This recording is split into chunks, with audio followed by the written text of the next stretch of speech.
Mengenal Allah sejati untuk menyempurnakan dan menjelaskan fenomena ini, kita perlu memahami terlebih dahulu hakikat makrifat. Makrifat bukanlah sekadar pengetahuan intelektual tentang Allah, melainkan pengalaman langsung, penyaksian batin, dan pengenalan yang mendalam terhadap hakikat ilahi. Imam Al-Ghazali, seorang ulama besar dan filsuf sufi, dalam kitabnya Ihya Ulumiddin, menjelaskan bahwa makrifat adalah puncaknya ilmu, di mana hati seorang arif billah, orang yang mengenal Allah, tercerahkan dengan cahaya kebenaran, sehingga dia melihat segala sesuatu dengan pandangan Allah. Allah subhanahu wa ta'ala berfirman dalam surat Az-Zariyat ayat 56, وَمَا خَلَقْتُ الْجِنَّ وَالْإِنسَ إِلَّا لِيَعْبُدُونَ. Dan tidaklah aku menciptakan jin dan manusia melainkan untuk beribadah kepadaku. Dalam tafsir sufistik, makna beribadah, liya'budun, tidak hanya diartikan sebagai ritual semata, melainkan juga sebagai mengenalku, li'arifun. Ini menunjukkan bahwa tujuan utama penciptaan manusia adalah untuk mengenal penciptanya secara mendalam. Nur Muhammad, cahaya kenabian dan hakikat universal. Konsep Nur Muhammad adalah inti dari pemahaman ini. Nur Muhammad bukanlah entitas fisik, melainkan cahaya primordial, hakikat kenabian yang pertama kali diciptakan oleh Allah subhanahu wa ta'ala sebelum segala sesuatu yang lain. Yesus adalah pancaran pertama dari nur ilahi yang menjadi sebab penciptaan alam semesta dan seluruh makhluk. Dalam sebuah hadis qudsi yang masyhur, Allah berfirman, "Kuntu kanzan makhfiyan, fa ahbabtu an u'rafa fa khalaqtul khalqa likay u'rafam." Aku adalah harta tersembunyi, lalu aku ingin dikenal, maka aku ciptakan makhluk agar aku dikenal. Nur Muhammad adalah perwujudan pertama dari keinginan Allah untuk dikenal. Ia adalah jembatan antara zat ilahi yang tak terbatas dengan alam semesta yang terbatas. Dari Nur Muhammad inilah segala sesuatu diciptakan, termasuk ruh para nabi dan rasul dan seluruh makhluk. Ketika seseorang terbuka Nur Muhammadnya, ini berarti bahwa hakikat kenabian, sifat-sifat kesempurnaan Rasulullah Shallallahu Alaihi Wasallam, dan cahaya ilahiyah yang melekat pada Nur Muhammad mulai terinternalisasi dan memancar dalam diri individu tersebut. Ini bukan berarti dia menjadi nabi, melainkan dia mewarisi akhlak, sifat-sifat mulia, dan pancaran spiritual dari Rasulullah Shallallahu Alaihi Wasallam. Allah Subhanahu wa Ta'ala berfirman dalam surat Al-Ahzab ayat 21, "Laqad kana lakum fi Rasulillahi uswatun hasanatun liman kana yarju Allah wal yawmal akhir wa dzakara Allah katsiran." Sungguh telah ada pada diri Rasulullah itu suri teladan yang baik bagimu, yaitu bagi orang yang mengharap rahmat Allah dan kedatangan hari kiamat dan yang banyak mengingat Allah. Ayat ini menegaskan bahwa Rasulullah Shallallahu Alaihi Wasallam adalah teladan sempurna. Ketika Nur Muhammad mulai terbuka, seseorang akan semakin dekat dengan kesempurnaan teladan ini, sehingga sifat-sifat ilahi mulai terpantul dalam dirinya. Pancaran keindahan ilahiyah dan karisma kewalian. Ketika Nur Muhammad mulai terbuka, sebagaimana Anda sebutkan, keindahan ilahiyahnya akan muncul. Keindahan ini bukan keindahan fisik, melainkan keindahan batin, keindahan akhlak, keindahan jiwa yang tercerahkan oleh cahaya ilahi. Ini mencakup sifat-sifat seperti kasih sayang, kebijaksanaan, keadilan, kesabaran, kerendahan hati, dan ketenangan. Dari sinilah karisma kewaliannya akan mulai memancar. Karisma ini adalah daya tarik spiritual yang tidak bisa dijelaskan secara rasional. Ia adalah pancaran nur ilahiyah yang membuat orang lain merasa tenang, damai, dan terinspirasi ketika berinteraksi dengannya. Seorang wali Allah adalah cermin dari sifat-sifat Allah Subhanahu wa Ta'ala di muka bumi. Mereka adalah kekasih Allah yang telah mencapai makam, tingkatan spiritual yang tinggi dalam mengenal dan mencintainya. Rasulullah Shallallahu Alaihi Wasallam bersabda dalam sebuah hadis qudsi, "Inna Allah qala, man 'ada li waliyan faqad adhantuhu bil harbi, wa ma taqarraba ilayya 'abdi bi syai'in ahabba ilayya mimma iftaradtu 'alayhi, wa ma yazalu 'abdi yataqarrabu ilayya bin nawafil hatta uhibbahu, fa idza ahbabtuhu kuntu sam'ahu alladhi yasma'u bihi, wa basarahu alladhi yubsiru bihi, wa yadahu allati yabtishu biha, wa rijlahu allati yamshi biha, wa in sa'alani la'u'tiyannahu, wa la in ista'adhani la'u'idhannahu." Sesungguhnya Allah berfirman, "Barang siapa yang memusuhi waliku, maka aku mengumumkan perang terhadapnya. Tidaklah seorang hambaku mendekat kepadaku dengan sesuatu yang lebih, aku cintai daripada apa yang aku wajibkan kepadanya. Dan senantiasa hambaku mendekat kepadaku dengan amalan-amalan sunnah hingga aku mencintainya. Jika aku telah mencintainya, maka aku menjadi pendengarannya, yang dengannya dia mendengar, penglihatannya yang dengannya dia melihat, tangannya yang dengannya dia memegang, dan kakinya yang dengannya dia berjalan. Jika dia meminta kepadaku, pasti aku memberinya. Dan jika dia memohon perlindungan kepadaku, pasti aku melindunginya. Hadis riwayat Bukhari. Hadis ini secara gamblang menggambarkan bagaimana seorang wali Allah menjadi perwujudan dari sifat-sifat Allah. Pandangan, pendengaran, tindakan, dan langkah-langkahnya semuanya selaras dengan kehendak ilahi. Ini adalah buah dari terbukanya Nur Muhammad dalam dirinya. Perjalanan menuju kewalian. Tahapan dan tantangan. Perjalanan menuju terbukanya Nur Muhammad dan mencapai makam kewalian bukanlah perkara mudah. Ia memerlukan kesungguhan, kesabaran, dan perjuangan yang tak henti-hentinya. Para sufi menguraikan tahapan-tahapan yang harus dilalui, dimulai dari syariat, tarekat, hakikat, hingga makrifat. Syariat, pondasi utama. Syariat adalah hukum-hukum Islam yang bersifat lahiriah, seperti salat, puasa, zakat, dan haji. Tanpa pondasi syariat yang kokoh, perjalanan spiritual tidak akan stabil.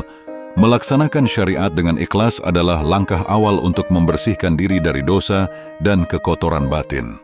Allah Subhanahu wa Ta'ala berfirman dalam surat Al-Baqarah ayat 208, Ya ayyuhalladzina amanu adkhalu fis silmi kafyatan wa la tattabi'u khutuwatis syaitan. Innahu lakum aduun mubin. Niryan, wahai orang-orang yang beriman, masuklah kamu ke dalam Islam secara keseluruhan, dan janganlah kamu mengikuti langkah-langkah setan. Sungguh setan itu musuh yang nyata bagimu. Mematuhi syariat secara kafah, keseluruhan, adalah pintu gerbang menuju kedalaman spiritual. Tarekat, jalan menuju hati. Tarekat adalah jalan atau metode spiritual yang melibatkan praktik-praktik zikir, muraqabah, perenungan, riadah, latihan spiritual, dan mujahadah, perjuangan melawan hawa nafsu. Disinilah hati mulai dibersihkan dari sifat-sifat tercela dan dihiasi dengan sifat-sifat terpuji. Zikir, mengingat Allah, adalah kunci utama dalam tarekat. Allah Subhanahu wa Ta'ala berfirman dalam surat Ar-Ra'd ayat 28, Alladzina amanu wa tatma'innu qulubuhum bidzikrillahi ala bidzikrillahi tatma'innul qulub. Yaitu orang-orang yang beriman dan hati mereka menjadi tenteram dengan mengingat Allah. Ingatlah, hanya dengan mengingat Allah hati menjadi tenteram. Dengan zikir yang terus-menerus, hati akan menjadi lentera yang siap menerima cahaya Nur Muhammad. Hakikat. Kebenaran internal hakikat adalah pemahaman yang lebih dalam tentang realitas spiritual di balik syariat dan tarekat. Ini adalah penyaksian akan keesaan Allah, kesatuan wujud, dan hakikat segala sesuatu yang kembali kepadanya. Pada tahapan ini, seorang salik, penempuh jalan spiritual, mulai merasakan kehadiran Allah dalam setiap aspek kehidupannya. Allah Subhanahu wa Ta'ala berfirman dalam surat Al-Isra ayat 81, Wa qul ja'al haqqu wa zahaqal batil, innal batila kana zahuqa. Dan katakanlah, yang benar telah datang dan yang batil telah lenyap. Sungguh yang batil itu pasti lenyap. Ketika seseorang mulai melihat hakikat, kebatilan dan ilusi duniawi akan sirna dari pandangannya. Makrifat. Puncak pengenalan makrifat adalah puncaknya. Ini adalah penyatuan batiniah dengan Allah di mana hamba mengenal Allah secara langsung, bukan melalui perantara atau dalil. Ini adalah kondisi fana, peleburan diri dalam tauhid, di mana yang ada hanyalah Allah. Pada maqam inilah Nur Muhammad memancar dengan sempurna. Ancaman duniawi, ujian berat seorang salik. Anda menekankan pentingnya sangat teliti dan berhati-hati. Perkara duniawi bisa menutup kembali pancaran Nur Muhammad yang sudah mulai terbuka tersebut. Ini adalah poin krusial dalam perjalanan spiritual. Dunia dengan segala godaannya adalah ujian terberat bagi seorang salik. Godaan duniawi dapat berupa sanabuti, harta dan kekuasaan, cinta dunia, ambisi materi, dan keinginan untuk menguasai dapat mengotori hati dan meredupkan cahaya spiritual.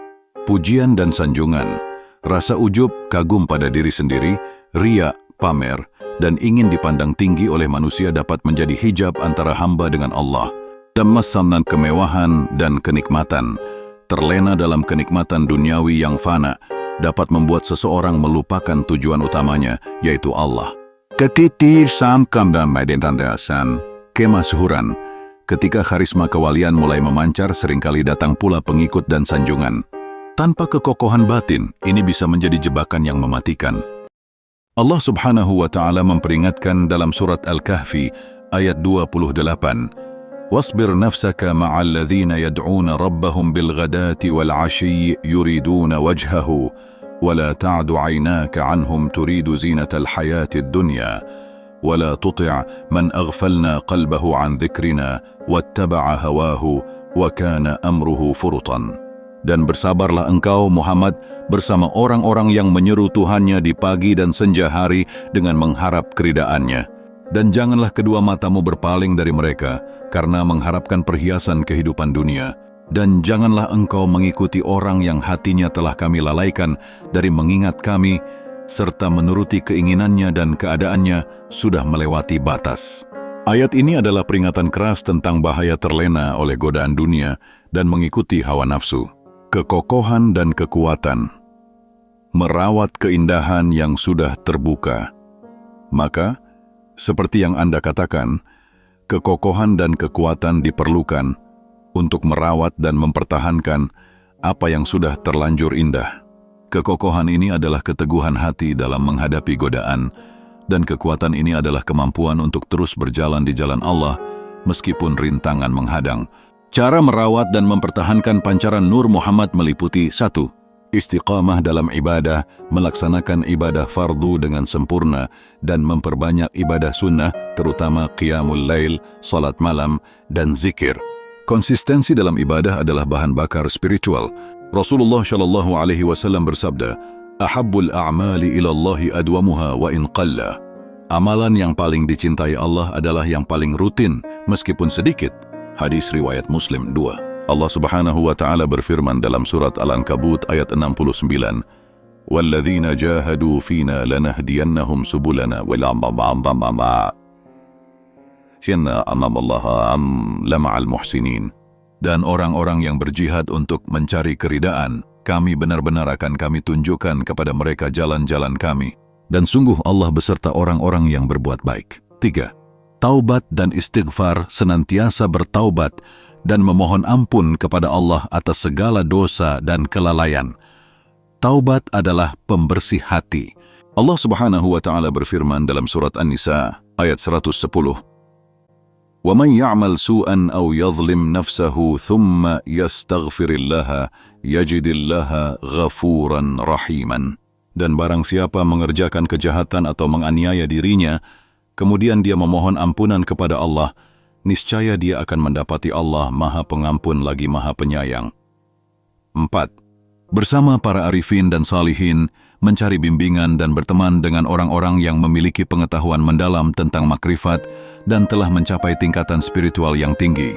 Allah Subhanahu wa Ta'ala berfirman dalam surat At-Taubah ayat 119, "Ya ayyuhalladzina amanu ittaqullaha wa kunu ma'as sadiqin."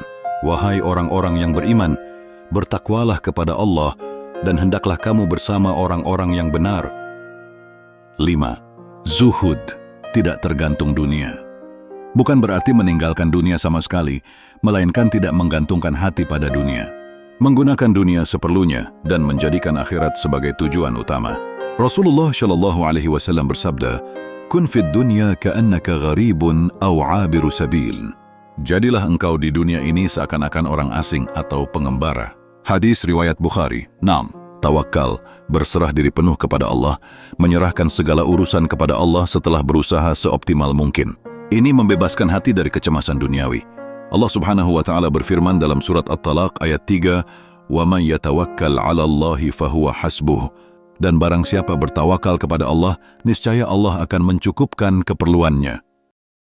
Kesimpulan singkatnya, terbukanya Nur Muhammad dalam diri seseorang adalah anugerah ilahi yang sangat besar, menandakan bahwa sang hamba telah memulai perjalanan menuju kewalian, menjadi cerminan dari sifat-sifat Allah Subhanahu wa Ta'ala di muka bumi.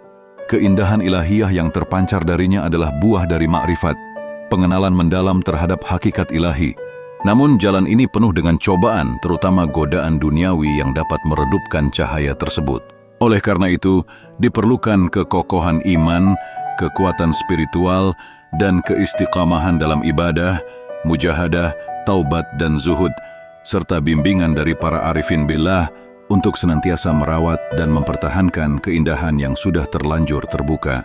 Hanya dengan perjuangan yang tak henti-hentinya, seorang hamba dapat menjaga pancaran Nur Muhammad tetap bersinar terang, menjadi mercusuar hidayah bagi umat manusia, dan menjadi seorang wali Allah yang sejati. Ini adalah perjalanan seumur hidup, sebuah jihad spiritual yang paling mulia. Semoga Allah Subhanahu wa Ta'ala senantiasa membimbing kita dalam perjalanan mengenal dan mencintainya,